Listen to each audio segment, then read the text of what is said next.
Welcome to the Social Regressive. As part of our continual testing initiative, I'm taking this Savage B22 FV-SR out to a Smallbore Silhouette Match out at Tulsa's Red Castle Gun Club. I've shot this thing in our little rimfire egg challenge that we set up, and that was a lot of fun. But I'm doing various things with this rifle to test out its performance in different situations, and so far I'm really enjoying it. Fun rifle. But what we're going to do is I'm just going to talk you through this match as I'm shooting it, and we're going to talk about some hardware, some of the things that worked, some of the things that didn't, and we're going to take a look at some more hardcore small bore silhouette type of rifles. But let's get to it. Silhouette matches are very strict when it comes to equipment, so there were a couple of things that I had to do to this rifle. First, I had to remove the sling, and I had to take the flash hider off the end. You can't have any kind of muzzle devices. There are two different weight categories. There's the standard, which maxes out at I believe about 10.25 pounds, and there is the hunter, which is, I think it tops out at about 8.5 pounds. And this definitely came in well below both of those. This total package, including the scope, weighs very little.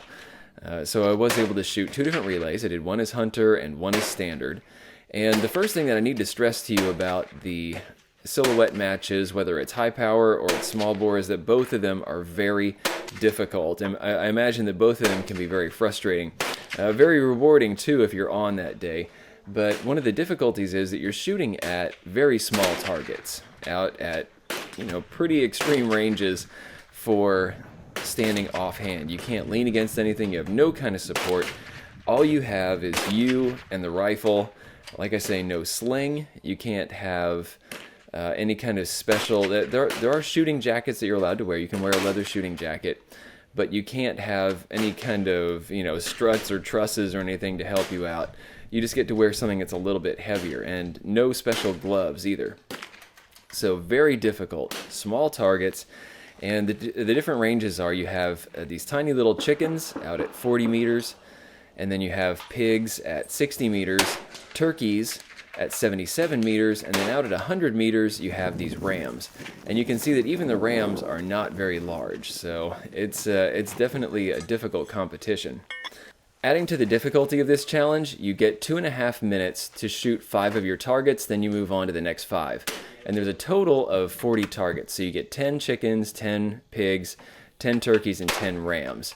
And it may sound like 2.5 minutes is plenty of time to shoot 5 targets, but once you see how things move around in your scope when you're trying to really steady things out, it can really get your blood pumping.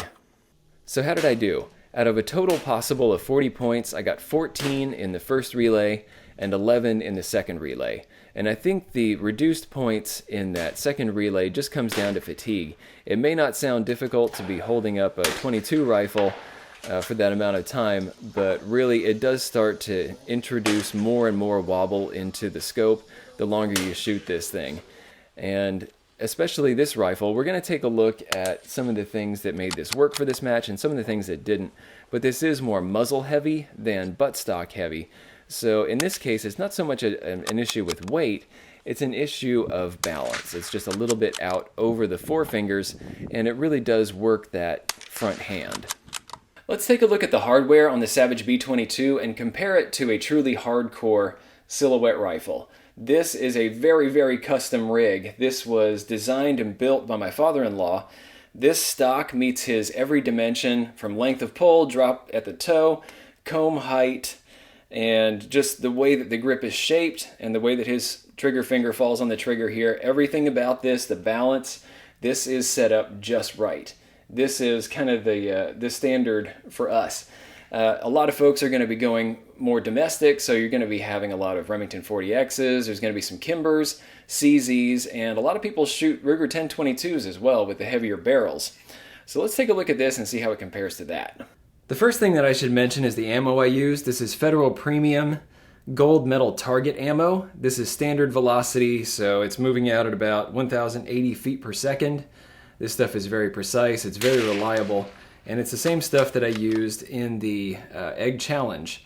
Instead of using some kind of hollow point or anything like that, I used this round nose stuff and it worked great. I'm not going to say that this rifle is the be-all, end-all of silhouette rifles, but it does work really, really well, especially for us. It fits my father-in-law to a T. It fits me pretty darn well too. We're both kind of taller, and this has a lot of the things that we want, including the way that the weight works. This comes in below that 8.5 pounds, including the scope, so this actually fits into the hunter class. This is one of the lighter classes of rifles, despite that heavy barrel. And my father-in-law pulled that off by chopping the barrel down and re-crowning this thing, and by including some relief holes, like right here under the cheek piece. So yeah, what you do want to get right at that bleeding edge when it comes to the mass. You want this thing to have a little bit of heft to it, so that if the wind comes and starts to blow you around, or if as you fatigue, you start to get, some more tremors in your fingers or whatever, it's not going to influence that muzzle end all that much. It's not going to influence your view in the scope. That's one of the nice things about this heavier Savage barrel. If I had the lighter model, then it probably would have been pushed around a lot more, both by me and by the wind. There was a little bit of wind out there, not much, but I did feel it start to push the rifle a little bit, and the extra heft there did help to soak that up a little bit. Now, one of the most important things, more important than weight, I think, is going to be the balance. On this rifle, the balance point is somewhere, it's behind that front hand, and since you do kind of hold these rifles in strange positions in order to get the best accuracy, at least from you, not so much from the rifle, you want the balance to be pushed a little bit more toward the back. On the Savage, I'd say that the balance is definitely further forward, so it's more on my fingertips where I'm holding this in that kind of silhouette stance. This is an easy thing to fix. You can either go with the new hardwood Savage B22, and that'll definitely push the weight more toward the rear, or you can replace it with a laminate when those start to come out from Boyds or whatever. And with that, you may also start to get into different shapes. You can see here that the grip that my father-in-law selected is very vertical. It also has a very nice palm swell, and like I say, this thing fits his hand to a T. Over here, this is kind of that compromise that I was talking about in the initial review video. This has kind of a sweep back here, so it's sort of vertical, sort of hunter style, and it's going to work in a bunch of situations pretty well. I found that in shooting this competition that my trigger finger just fell right on the trigger very naturally. They have set this up extremely well as that compromise, but then if you are going to go hardcore and build yourself a real silhouette rifle, then yeah, you do want something that's going to go more vertical. Another two critical dimensions to look at are here on the buttstock. First, you have the length of pull. That's the distance from the trigger face to the back of the butt pad here. This is perfect for my father-in-law. This is his exact length. I think it's about 14 inches. This is, I think, 13.5 inches here on the Savage. I need 14.5, so I need at least, a full other inch of length of pull there.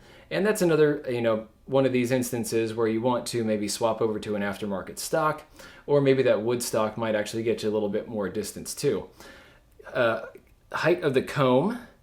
On this one, you can see that this runs really high relative to the bore line. It's actually almost right along with it. And here on the Savage, this one is definitely a bit lower. I was getting more of a chin weld than a cheek weld on this. But again, you're looking at compromises. This stock was designed for their iron sight model, not so much for scoped rifle. They probably tried to find a balance there too. But yeah, it isn't exactly optimal for this match. Still work though. Trigger time. The triggers on both of these are very light. The B22 comes in at about 2 pounds, but both of these triggers exhibit some creep. And this is one that I was talking about initially on the B22, that the creep in the trigger, I was thinking that maybe it might work its way out over time. Usually the Accu-Trigger is extremely crisp in addition to being light, and this one I don't think is going to work out. I don't think it's going to work out on its own. This one might need a little tweaking. I imagine that this is probably just a one-off. The Accu-Trigger, like I say, on all the other models that I've tested, has been very nice. I had a tiny bit of creep in my 12 FV trigger at first, and it worked its way out within the first month or so. But yeah, this one's still there. Now, optics. This is an area where I definitely had an advantage with the Savage. The scope that you want for a silhouette match, it needs to have some kind of adjustable objective. You want high magnification, and you want target turrets. And this scope back here, the Weaver, this is the Grand Slam multi-stop. This is such a cool scope for this. I really love the way that this thing worked out. First off, the glass is gorgeous. It has a beautiful image, edge to edge. It doesn't fall off as you get toward those extreme edges. There's a reason why this scope is kind of expensive.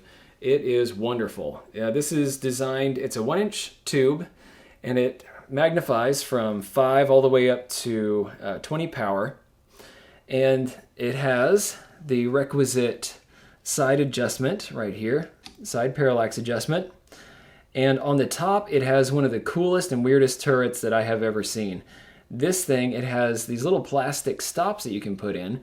So white is 25 yards, and if I take it up 1 tick, that's 40 yards, 50 yards, and you just kind of scroll this thing around to where you need to be. And my dark green right here, that is 100 yards.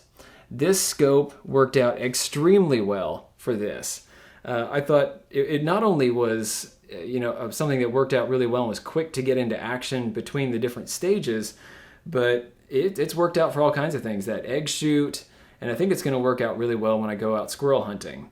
Really neat scope. I think you should check this thing out. One of the reasons why this scope worked out so well for this match and for the egg challenge is that you use this turret at the top in order to spin up your elevation, and you kind of leave that locked down for whatever you're going to be doing. But at 20 power, what you do is you address the wind using the reticle. The reticle is kind of a target dot thing with a kind of a broken crosshair. But then as far as windage goes, it marks out 2, 4, 6, 8, and then up to 12 MOA for wind. So if you're at 20 power, this is going to measure true. If you back off to 10 power, it's going to measure double. And if you go down to 5 power, it's going to measure 4 times that. And this makes it really easy if you get a crosswind that you can kind of figure out what's going on there. All you have to do is just hold off to the side. Your elevation is already dialed in. Just hold off to the side and you've got the wind. It's easy to get distracted by all this talk of hardware, but you have to realize that the primary limitation is going to be the guy behind the trigger. And I know that if I were to, number one, start really practicing at this match, I would be able to pick up scores even with the B22, as it is, with that plastic stock.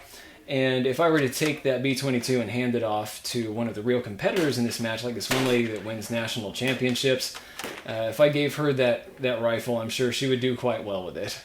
While we're here doing show and tell, I might as well show you this. This is a Bulgarian trainer rifle. Look how huge this thing is. That barrel is massive. It's like a 30-inch barrel or something. This thing is set up for extreme precision. It is quite heavy. As you can see, it has a good long, heavy forearm on it. This thing has a trigger that is just out of this world.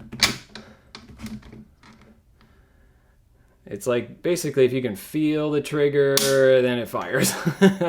This thing is really slick. And this thing, even with these iron sights, these peep sights, this thing can do amazing wonders of accuracy. And this is kind of the rifle that my father-in-law started with. This is a different one. This is the CM2. He started off with a Ural, and you can kind of see some of the similarities in the action. And what he did is, he basically chopped off the barrel somewhere in here, recrowned it. And this kind of hardware would be actually a really good setup. But even by itself, as long as it fits the shooter, this sort of thing you can get great accuracy out of just because it is so heavy, not going to move around all that much. If you can actually handle the weight, this thing will shoot extremely well. Here are my final thoughts on shooting this B22 in the match. The first thing you have to realize is that this is a compromise rifle, and it's really set up to be that. It's kind of the everything, the do-all. If you want to go out and hunt, you can. If you want to plink, you can. If you want to take this into a match, it's going to work. But if you want to take things to kind of that bleeding edge in one of the specific aspects of shooting, you're probably going to pick a different model, or at least you're going to build this one out a little bit differently. For instance, you could just swap the stock. There is actually a model out there right now, and it's the hardwood model. And what that's going to do is just take this, pretty much this exact same stock shape. I think it's just slightly different. and it just replaces it with a nice wood stock.